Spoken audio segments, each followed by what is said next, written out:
As we celebrate Black History Month, the South Jersey artist is using dolls to address culture and identity in a one-of-a-kind exhibit featured at the Hunterdon Museum. CBS News Philadelphia's Waukesha Bailey shares Kimberly Camp's inspiration in her exhibit called Cross River, a Parallel Universe.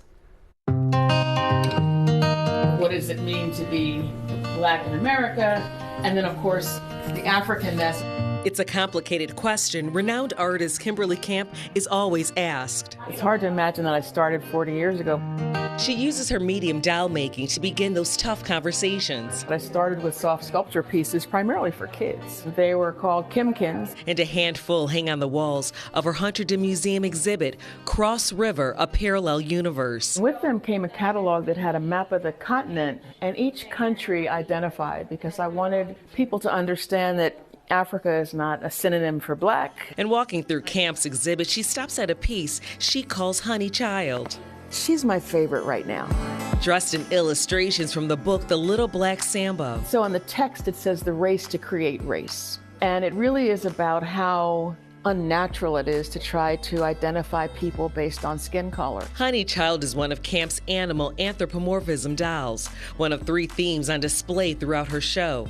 The other 2, blackness and inhabitants. That's Dr. Buzzard, who is a legendary root man in South Carolina. Camp is first an artist, but she spent most of her life leading major museums, from the Smithsonian Institution to the Barnes Foundation here in Philadelphia.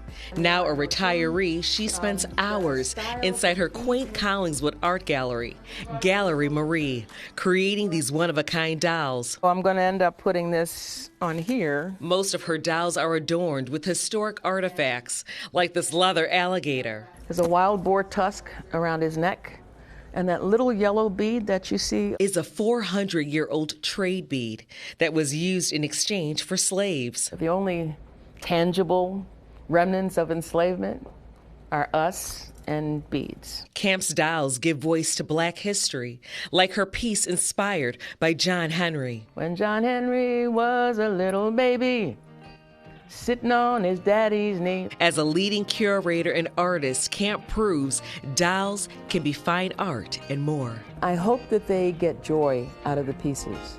It'll make them a little bit more empathetic about the world in which we live. Waukesha Bailey, CBS News, Philadelphia. Wow. Such talent and such history there. And stay with CBS News Philadelphia as we celebrate Black history and highlight the stories of local trailblazers and heroes.